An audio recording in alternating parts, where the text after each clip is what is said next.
उन्होंने कहा कि मैम जिस घर में मैं रहती थी वहाँ पे एक एक करके सबकी डेथ होगी, सिर्फ मैं बची हूँ। मेरे फादर चले गए, मदर चली गई, मेरा भाई चला गया, और एक स्पिरिट जो सबसे अलग जो दिखी डरावनी वो थी उनकी स्टेयर्स में एक बच्चे के साथ, वो परमानेंट बैठी रहती थी।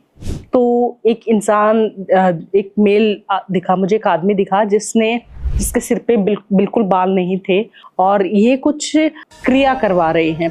सामने एक मेल तांत्रिक है और उनसे कुछ क्रिया करा रहे हैं जिससे आपके घर का ये हुआ है। तो उन्होंने फोटो दिखाई और कहा मैम ये तो मेरे ताऊ जी हैं। कि मैंने अपने मदर को बताया तो उन्होंने मुझे कहा नहीं बेटा कुछ नहीं है, सिर्फ सोते थे और सुबह उठ ही नहीं पाते थे, ऐसे उनकी डेथ हुई। एक जो उस लड़की ने कहा कि मैम सबसे खतरनाक जो एक्सपीरियंस मेरे साथ उस घर में हुआ। जय माता दी। आज का जो एक्सपीरियंस है ये मैं इसलिए शेयर कर रही हूँ क्योंकि इन्होंने मुझे कहा कि मैम मैं उनके साथ ये जो घटना हुई है ये बहुत बचपन में हुई थी, लेकिन उन्होंने खुद बताया कि मैम उस टाइम पे एक्सपोजर नहीं रहा, कोई खुल के बात ही नहीं करता था इस बारे में। और आज मुझे जब दुनिया इसके बारे में खुल के बात कर रही है तो मुझे आपसे आकाशिक रीडिंग में जानना है कि वो जो मुझे दिखता था, जो उस समय होता था, वो क्या था। तो उनके मैं बताती हूँ कैसे क्या। उन लड़की मेरे पास आई थी और उन्होंने कहा कि मैम जिस घर में मैं रहती थी वहाँ पे एक एक करके सबकी डेथ होगी, सिर्फ मैं बची हूँ। मेरे फादर चले गए, मदर चली गई, मेरा भाई चला गया, और मुझे बहुत कुछ फील होता था। आपसे मुझे जानना है कि क्या है। तो जब मैंने उनके रिकॉर्ड्स ओपन किए तो सबसे पहली चीज़ उनके घर में 3 स्पिरिट्स दिखी, अलग अलग एज ग्रुप की। एक बच्चे की एज ग्रुप की जिसमें वो ज़्यादा एज नहीं, 8-9 साल का लड़का था। एक बहुत बड़ी स्पिरिट जो मेरे सामने ही नहीं आई, और एक फीमेल स्पिरिट जो बहुत ही एक्टिव थी, जो डराने में माहिर थी। ये तीनों स्पिरिट्स इस बच्ची को कहीं ना कहीं डरा रही थी परमानेंट। और एक स्पिरिट जो सबसे अलग जो दिखी डरावनी वो थी उनकी स्टेयर्स में एक बच्चे के साथ, वो परमानेंट बैठी रहती थी। मैंने उन्हें ये सब बताया। फिर मैंने ये देखा कि इनके घर में क्यों ऐसी डेथ्स हुई हैं। तो एक इंसान, एक मेल दिखा मुझे, एक आदमी दिखा जिसके सिर पे बिल्कुल बाल नहीं थे, और मैंने उन्हें हाइट बताया, सब कुछ उनको बताया कि ऐसे ऐसे मुझे दिख रहे हैं और ये कुछ क्रिया करवा रहे हैं।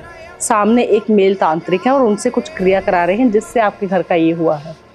तो उन्होंने फोटो दिखाई और कहा मैम ये तो मेरे ताऊ जी हैं। उन्होंने पहचान दिया तभी की तभी। और फिर उस लड़की ने अपनी सारा डिटेल में मुझे बताया कि मैम मैं बहुत ही 4-5 साल की थी और हमारे घर में बहुत कुछ हो रहा था। पहले मेरे फादर की डेथ हुई, उसके बाद मेरी मदर सब संभाल रही थी। हमारा बहुत बड़ा बिजनेस था और मुझे मेरे घर में परमानेंट एनर्जीज फील होती थी। इवन अगर मैं पढ़ रही हूँ तो मुझे ऐसा लगता था कि कोई छत से मुझे आवाज़ लगा रहा है। और जब मैं छत पे जाके देखती थी कोई नहीं होता था। इवन मैं नेबर से भी पूछती थी कि क्या आपने मुझे आवाज़ लगाई, तो कहते थे नहीं हमने तो नहीं तुम्हें बुलाया। तो कहती ये मेरे साथ हो गया था और मुझे पता था कोई है।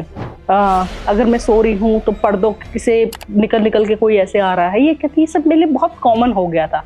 स्टार्टिंग में डर लगा, बट फिर मुझे पता चल गया था कि ये हैं, मैं किसको बताऊँ, क्योंकि उसने कहा कि मैंने अपनी मदर को बताया तो उन्होंने मुझे कहा नहीं बेटा कुछ नहीं है।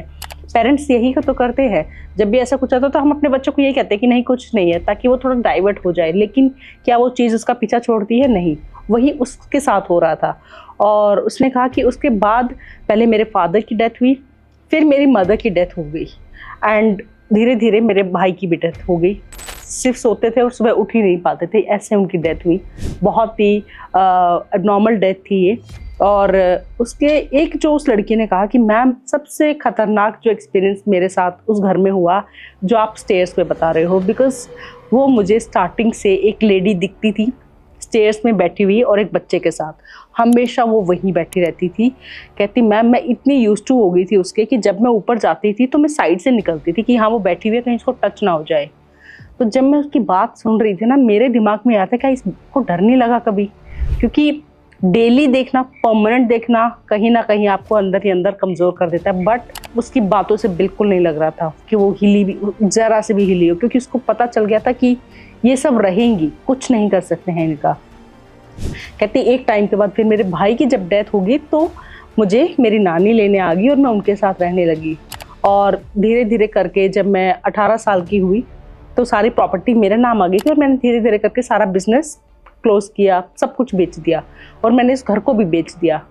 तो कहती है जब मैंने उस घर को बेचा तो उस घर ने को जिसने लिया था उन्होंने कहा कि आपका अगर कुछ सामान वगैरह ना आप आके ले जाओ। तो कहती मैम मैं वो सामान जब लेने गई मेरे सामने वो, क्योंकि हमारे घर से मेन डोर से ही वो स्टेयर्स दिखते थे, कहती मैंने उस स्टेयर्स पे देखा।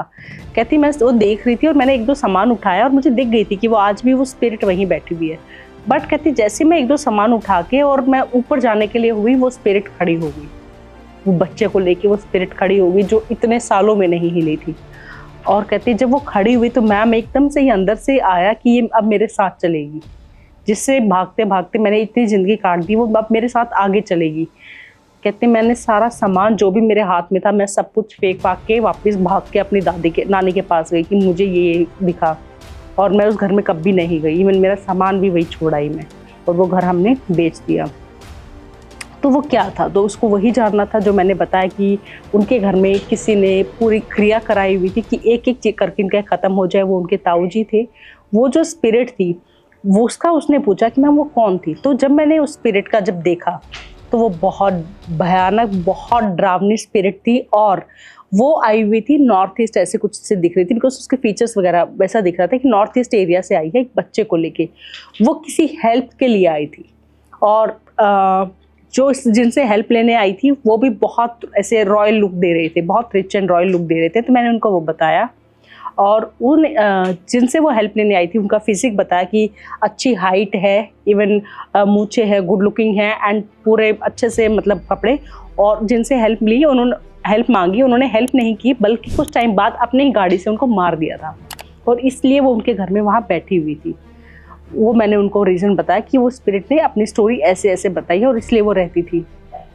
उसका वही जानना था। इवन उसने कहा कि मैम इतने साल मैंने निकाल दिए, कभी इस बारे में एक्सेप्ट माई नानी मैंने किसी से बात नहीं की, क्योंकि कोई सुनता नहीं था। अगर किसी को बताते थे तो कहते थे इस लड़की में ही कोई खराबी है जो इसको ये सब दिखता है, और किसी को तो कुछ नहीं दिखता, इसी को सिर्फ क्यों दिखता है। आधे लोग कहते थे कि ये पागल है, पेरेंट्स बच्चे छोटी उम्र में चले गए ना, इसीलिए पागल हो गई है। तो अगर आप किसी ऐसे को जानते हैं तो प्लीज़ इन चीज़ों को इग्नोर मत करिए, क्योंकि ये सब होता है। जो सफ़र कर रहा है, जो लड़ रहा है दिन रात, उसको आगे लेकर आइए, उसकी प्रॉब्लम सॉल्व करिए, क्योंकि आजकल आपको ऑप्शंस हैं, आप जा सकते हैं, आप खुलकर बात कर सकते हैं। तो कैसा लगा आपको ये एक्सपीरियंस ज़रूर कमेंट्स में बताइएगा। जय माता दी।